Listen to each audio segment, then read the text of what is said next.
These are thoughts about liberty during a time of, some say, a bigger need for government. And I'm not convinced that that is true. I am Mark Stewart. I'm a libertarian candidate for vice president and candidate to help every liberty-minded person who's running against the stodgy incumbents, the incumbents in Congress who don't reform like they should. And we know they should. Now, we have one of the few ever crises that could possibly make domestic use of government. Government's there to protect us against outsiders, and local governments are there to protect us against within criminals that would do us harm.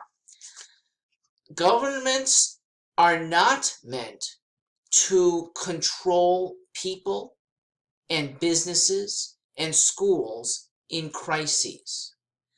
People and businesses and schools in crises, if informed well, control themselves exceptionally well. Indeed, reliance on government authority instead of just good information from outside has caused problems here. It has caused delays in making surgical equipment. It has caused an inordinate number of people who are going to test and can't because of supplies that are not being adequately given.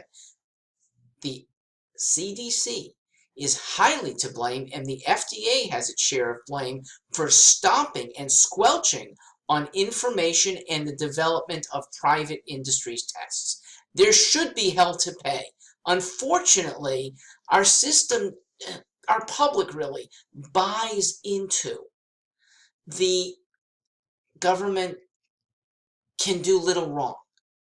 And so even though the government officials have done some very bad wrong, we don't have a mindset yet to change that. Let me give one that has come to mind about how we stay safe without government, without the commands of government, at most the suggestions. Government might want to suggest, here are some knowledgeable websites, there are some knowledgeable officials that are worth listening to, but don't be commanding them. By the way, by the time the government does it, a good number of the public would have found those websites and those officials in the first place. And good protocol would probably involve the publicity and, yes, the criminalization of some activities that until this crisis have been considered benign. Sneezing on somebody, okay, big deal. Now it is a big deal, because if you are a carrier of a virus that could maim somebody for life or even put them in the grave, you are a weapon. And you should be considered, at least at the adult level, to know that you're a weapon. You're dangerous.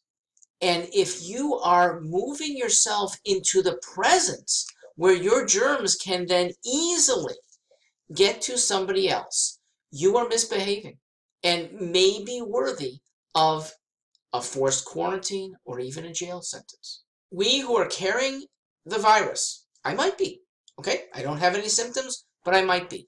I have to treat myself as potentially a loaded gun, okay? That if in the presence of somebody too close, who doesn't want me to be that close, I am assaulting them. I am. And so these are new rules for this time. Now they need to be publicized by local authorities that this is a district that is putting into law. I don't think those districts should be statewide. I don't even really like citywide. I think there are parts of cities that can govern themselves. Staten Island is certainly different from the Bronx. Parts of Hartford are different from other parts of Hartford. I like enclaves that would say, in this enclave, this is our protocol, and yes, we will enforce it. The mindset, though, that people could have of, I am a weapon, I don't want to harm other people, is going to reduce 99.5% of incidents. We just need good information, and we, in libertarian fashion, act on it to save ourselves and our fellow humans. I've said elsewhere that this is a good time politically for libertarianism.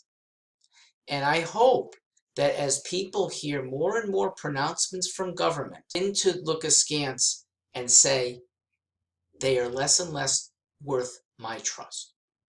Libertarians have been saying this for all nearly 50 years of our existence. This is the time to show that we can put it into play. And if there are enclaves that will act in libertarian fashion, and yes, maybe thumb their noses at state orders in favor of common sense and local orders that might differ, we should applaud. From here, I do. Thank you for listening. I am Mark Stewart.